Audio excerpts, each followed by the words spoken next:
We are eager to talk with you about anything that is important to you. There is nothing that is off limits. There is someone now.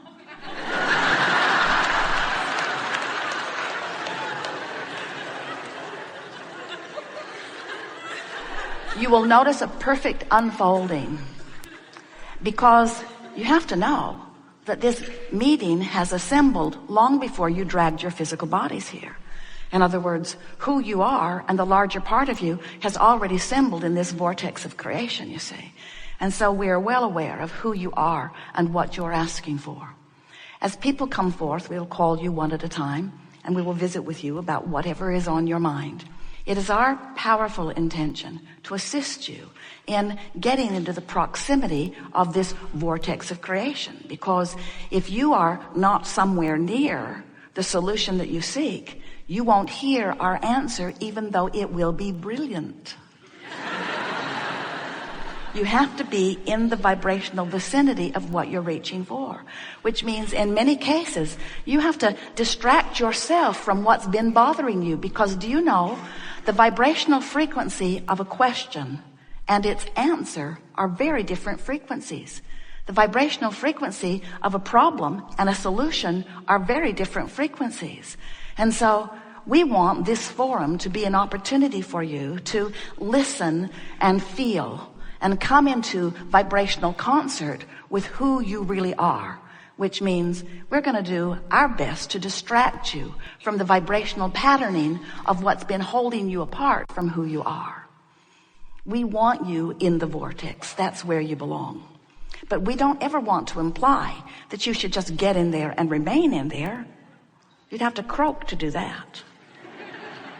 You came forth in physical form with the distinct intention of exploring contrast for the purpose of expansion, for the purpose of joyous expansion. Not one of you said, I'll go forth and I'll struggle and strive and I will launch rockets, but I won't go. I'll just stay there in my lackful, mournful, complaining existence. And I'll sacrifice the joy that could be mine for the good of others. Not one of you said that. Every one of you said, I'll go into natural contrast and from it I will choose. And once the choice is made and the larger part of me gives undivided attention to the choice, I will too. And you know what the most exhilarating thing about that is that everything that you want to call joyous life experience, every bit of it is that closing of that gap. In other words, you out here on the leading edge, you get to explore the contrast and you get to launch the rocket. But then the most wonderful thing happens to you. You get to feel the visceral, tactile, physical thrill of now coming into alignment with your expansion. You get to experience the manifested perfection of every wish or desire or dream that you could ever conjure. But you've got to learn how to become a match to your dreams, which means you got to let go of reality. You got to let go of the reality of the isness of now, because some of it's good and some of it is not the way you want it to be. And you've trained yourself to be so very objective. You weigh the pros and the cons and the pluses and the minuses. You find things, you may not believe this, but you find things in your historical history. You find things in your history that were awful and you make monuments about them. And then you drag your blessed new little ones down the long, awful trail of all of that history. As your children are born, you say, I've been here longer and I know how bad it can be. You're fresh and new and naive, but I see it as my job to change that as quickly as possible. A lot of bad things have happened to me and I've written them all down here. And a lot of bad things that haven't happened to me have happened to other people. I've written them all down too. And so now I will help you guard yourself from all of these unwanted things.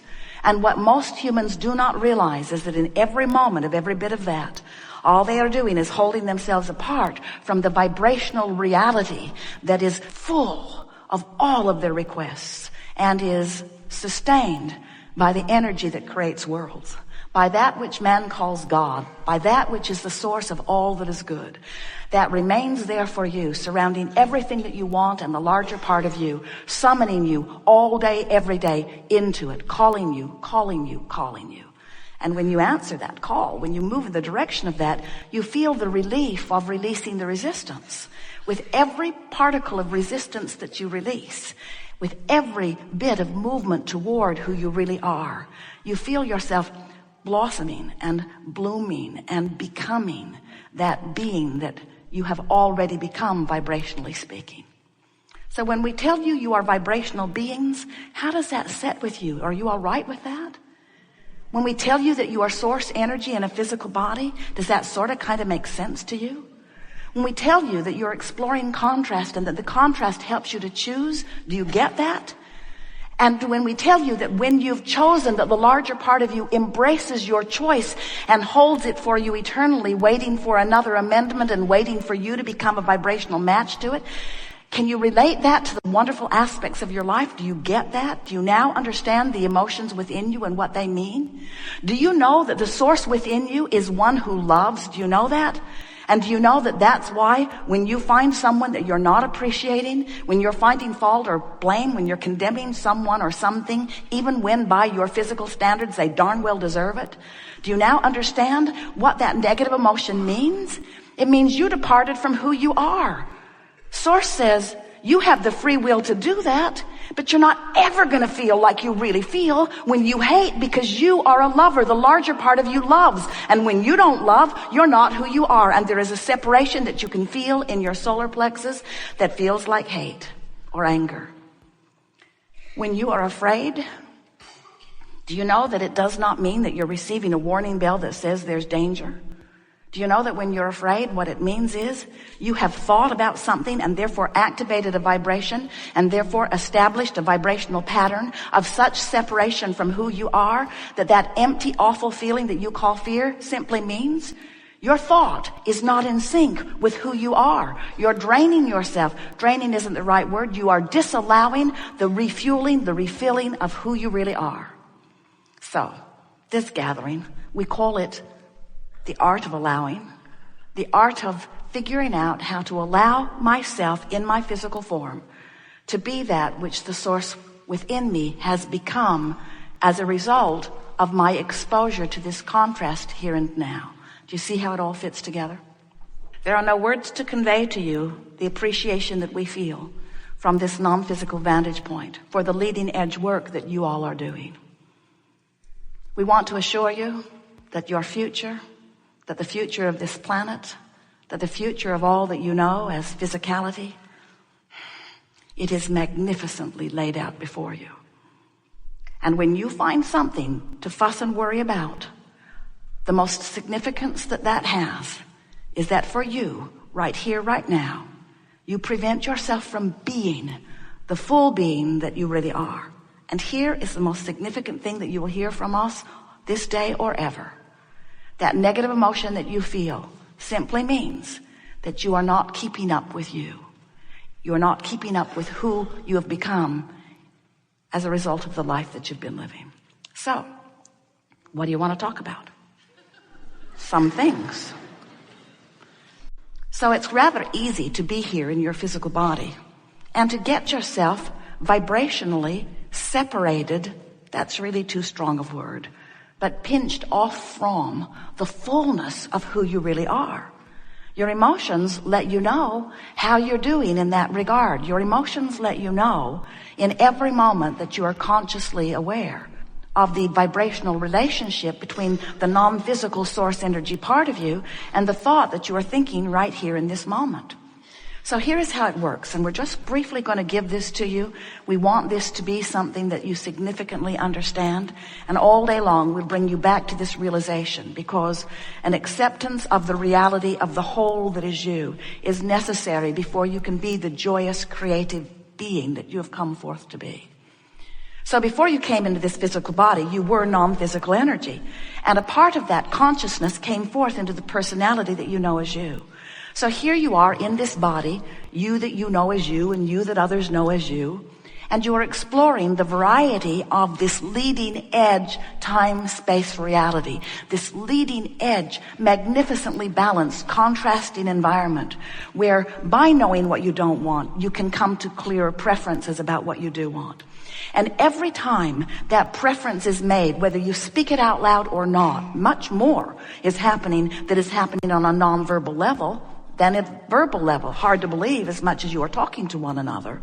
But much more is happening vibrationally. So this rocket of desire is shooting forth from you all day, every day, rocket after rocket after rocket of what would be better, what would be an improved situation. Not just for you, magnificent humans, genius creators out here on the leading edge, but even the one-celled organisms, even that which is what you call dirt or rock or beast or flower. Everything that is consciousness is having exposure to environment, and everything that is consciousness, which is everything, is sending forth rockets of desire, rockets of improvement. That's why the evolution of all species occurs.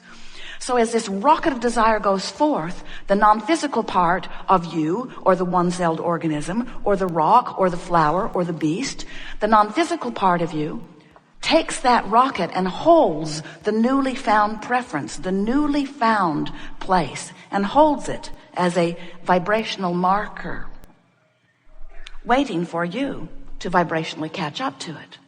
That's where your emotions come in. When life is giving you the experience of not enough of something you want, not enough money, for example, you're asking for more. In fact, we've been watching you. You're asking and asking and asking and asking and asking and asking and asking. And there is a veritable fortune amassed for you, vibrationally speaking, in what we are calling this vortex of creation. This is a vibrational reality that precedes all things that you call your manifested reality. Sometimes our physical friends are annoyed as we wave arms around and describe this vortex of creation, this vibrational reality. They just say, "Show me the money, Abraham." I want to believe you that airy-fairy stuff is real, but what I really want is the tangible evidence.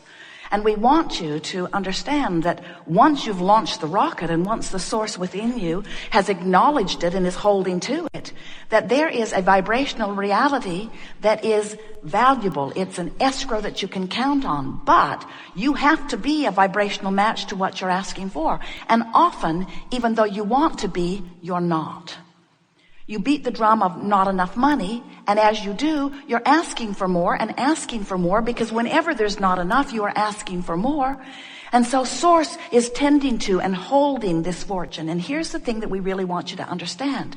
In this vortex of creation, where the larger part of you dwells, where law of attraction is assembling all cooperative components, that is the key reference for you to take away from this gathering. All cooperative components have already been assembled for the manifesting of all things that you are asking for. But the question that we want you to become aware of as you're here in this workshop today, we want you to ask yourself, am I in my physical form a cooperative component?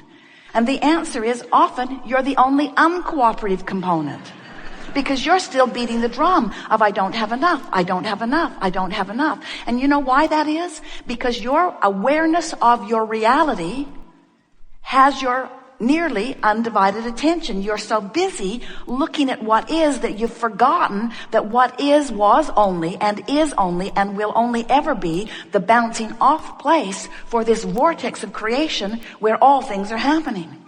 So what happens as you live your life just like you knew you would? The contrast helps you to do step one. Step one causes you to ask, and you do it all day, every day. You cannot turn that asking off. The entire universe is established to provide for you and everyone else you know this opportunity to continue to expand and evolve, even if you are a one-celled organism. So you're asking, and Source is not just answering. Source is literally becoming the vibrational equivalent of what you are asking for. And because the inner being within you, the Source within you, gives undivided attention to the new and improved expansion that you've carved out of your leading edge life experience, when you focus on the opposite of what you have now asked for, let's say it a better way, when you focus upon the opposite of what you have evolved to, Do you get it? Do you get that life caused you to ask and the larger part of you evolved to a new vibrational stance? And when you don't go, you don't feel good. That's what that separation, that's what negative emotion is. That's what the tug of war within you often is.